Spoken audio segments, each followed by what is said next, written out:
The air was thick with disbelief and anger as a decorated veteran rolled his wheelchair toward the overflowing community trash bin, the gleam of his hard-earned medals buried beneath crumpled flyers and rotting leaves. In a neighborhood where appearances mattered more than compassion, one woman's spiteful act would awaken a force she never expected. Before the night was over, an entire platoon would descend on her manicured yard and turn a petty HOA dispute into a story the whole internet would remember. If you think homeowners associations can't go too far, wait until you see what happened next. This is a tale of betrayal, honor, and ultimate justice that will make your jaw drop. Make sure you watch until the end, because the payoff is unforgettable, and you'll never look at an HOA the same way again. And while you're here, tap that like button, subscribe for more unbelievable real-life stories, and hit the bell icon so you don't miss the shocking finale that has everyone talking. In the quiet cul-de-sac of Brookside Estates, the veteran had once been a symbol of resilience. After returning from overseas with injuries that left him paralyzed from the waist down, he invested his time in mentoring neighborhood teens, volunteering at the local VA, and keeping his modest home immaculate. His medals, displayed in a polished shadow box inside his living room, were his tangible link to years of sacrifice, courage under fire, and the brothers in arms he'd lost. But the HOA president, a middle-aged woman named Karen, who wore her power like a crown, had grown increasingly irritated with his independence. She'd sent warnings about unsightly wheelchair ramps and threatened fines over the veteran's small garden of wildflowers, claiming it violated landscaping guidelines. For months he tried to comply quietly, even when the fines piled up. But nothing prepared him for the day he wheeled himself to the trash bin and saw his medals glinting under a heap of refuse. Earlier that morning, Karen had arrived with her clipboard and a locksmith. She'd noticed the veteran's front door ajar while he was at a medical appointment and took it upon herself to inspect for code violations. Inside, she decided the framed medals on the mantel contributed to clutter visible from the window and had them removed. Witnesses later recalled her smiling as she dumped the box into the community trash.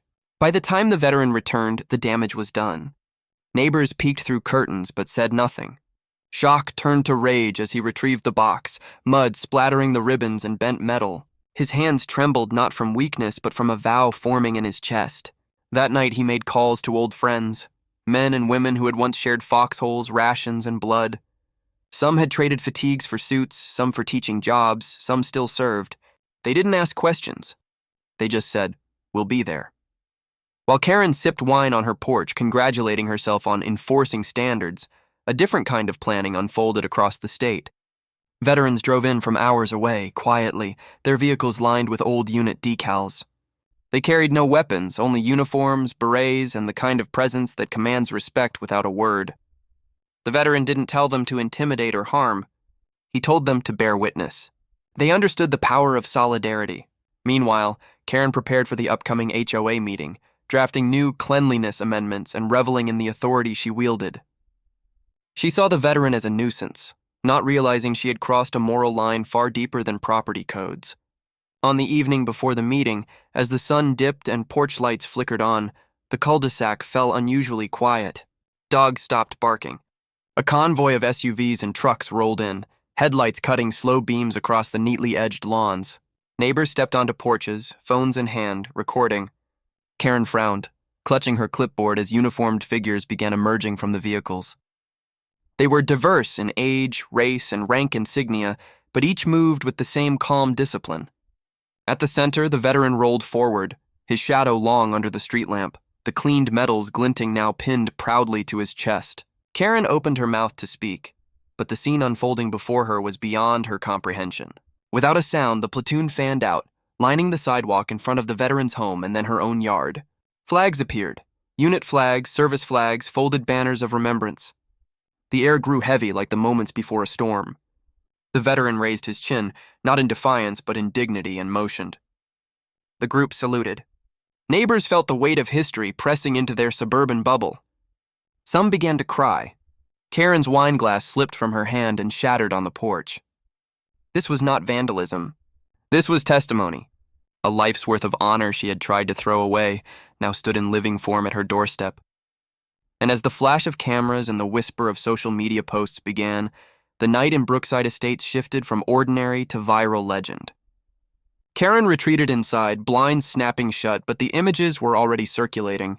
The veteran's old unit brothers and sisters stayed through the night, taking shifts, not blocking her property but holding a silent watch, uniforms catching the glow of streetlights.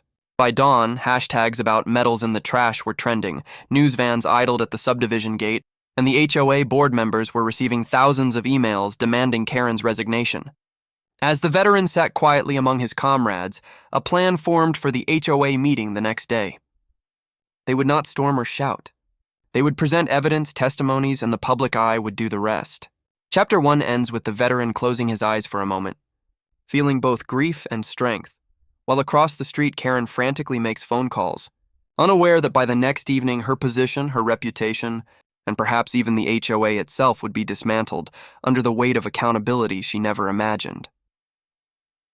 Morning light broke over Brookside Estates like a spotlight on a stage, catching the sheen of polished boots and medals as the veterans' old platoon quietly packed away their overnight gear. News vans had multiplied overnight, their satellite dishes sprouting like metallic flowers at the neighborhood's entrance.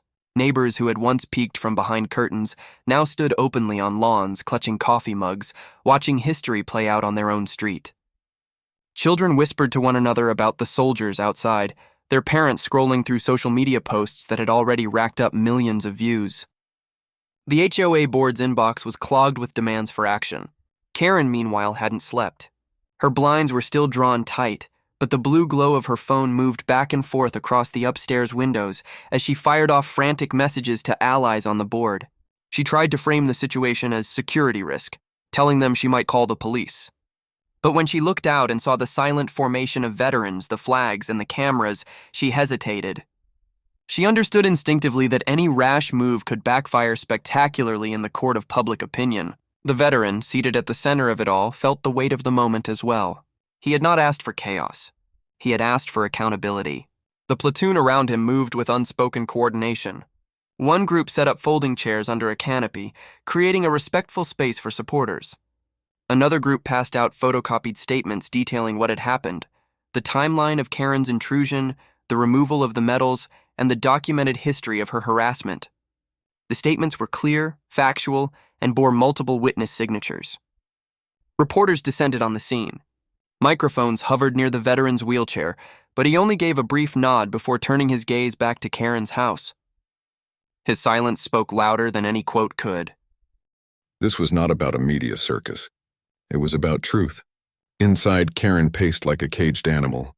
She replayed yesterday's decisions, trying to convince herself she had been within her rights. She told herself the medals had been public clutter visible from the window, an HOA violation. But the pit in her stomach grew heavier. Her husband, who had largely stayed out of her HOA crusades, told her quietly that she had gone too far. When he suggested an apology, she snapped at him, but his retreating footsteps left an echo of doubt in her mind. The hours crept toward the scheduled HOA meeting. Normally held in the community center, Karen had moved this one to her own home for efficiency weeks earlier, a decision that now felt like a trap of her own making. By midday, the sidewalks were lined with more than veterans. Local officials arrived, quietly conferring with each other. Legal advisors whispered to reporters. A civil rights lawyer representing the veterans' interests appeared, flanked by 2 assistants. The board members, arriving one by one, looked pale and drawn, stepping carefully through the crowd. The atmosphere was tense but disciplined, like the quiet before a court-martial. At 2 o'clock sharp, the veteran wheeled forward with his shadow box of medals newly cleaned and remounted. He positioned himself at the end of Karen's driveway, facing the crowd. His platoon formed a semicircle behind him. When the board members called the meeting to order inside Karen's living room, he remained outside, projecting calm authority. Cameras rolled. In a carefully prepared statement read by one of his comrades, the veteran laid out the facts: the illegal entry into his home, the removal and disposal of his property, the repeated fines and harassment. He asked for nothing more than an apology, restitution, and a change in HOA leadership. The board members shifted uncomfortably, glancing at Karen. She tried to interject, but her microphone was drowned out by the clicking of cameras outside. The lawyer spoke next, outlining potential criminal trespass charges and civil liabilities.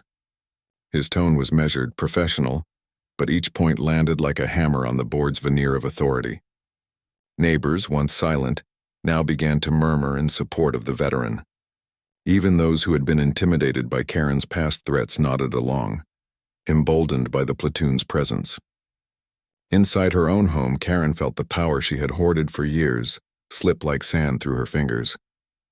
She had built her reputation on controlling appearances, on wielding fear of fines and liens. But here was a man who had faced far greater dangers than a homeowners association. And here, too, were witnesses, not just neighbors, but the world beyond Brookside Estates watching in real time. As the meeting dragged on, board members began distancing themselves from her decisions. One announced his resignation on the spot. Another apologized publicly to the veteran, his voice shaking. The lawyer handed over a draft agreement for restitution and formal apology, as well as a motion for Karen's removal as president. Karen refused to sign. She retreated to the kitchen, whispering furiously into her phone. The cameras outside caught glimpses of her pale face through the window blinds. The veteran did not rise to the bait. He sat quietly, his hands folded over his medals. The platoon remained at ease but ready, their silent presence a living reminder of discipline and unity. As the sun began to set, the meeting dissolved into chaos. Board members filed out, some stopping to shake the veteran's hand, others hurrying to their cars. Karen stayed behind, her fortress crumbling. Social media exploded with clips of the day's events. Commentators compared the veteran's calm dignity to Karen's frantic defensiveness. Memes sprouted overnight. Hashtags multiplied. Local news teased an exclusive interview with the veteran to air at 10. By nightfall, Karen's yard was lit by the soft glow of candles placed by supportive neighbors. Some veterans took up another silent watch, ensuring the situation stayed peaceful. Children left hand-drawn thank you notes on the veteran's porch. The neighborhood that had once turned inward out of fear now seemed to open like a flower, toward the light of accountability. Inside his modest home, the veteran allowed himself a brief moment of reflection. He had not expected this much support, nor had he wanted to become a symbol. He simply wanted his dignity respected, but now that the story had grown, he knew he had a responsibility to see it through, not just for himself but for others who had been mistreated under petty power. Karen, alone in her house, stared at her computer screen as emails flooded in, not messages of support but demands for her resignation, threats of lawsuits, and national media requests. She scrolled until the words blurred. For the first time, she considered stepping down, but pride held her back. She poured another glass of wine with trembling hands. Outside, the veterans' platoon made plans for the next day's actions.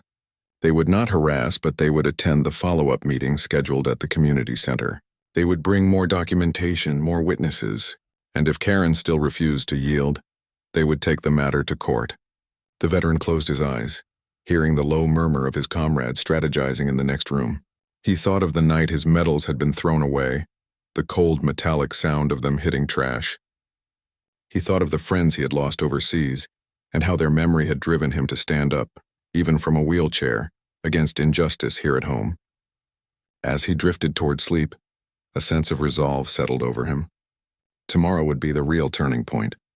Across the street, Karen sat in darkness, listening to the quiet hum of generators powering the news vans. She imagined the next morning's headlines and felt a flicker of dread. For years she had defined herself as the arbiter of order in Brookside Estates. Now she wondered if she would be remembered only for this. The woman who threw a veteran's medals in the trash and unleashed a storm she couldn't control.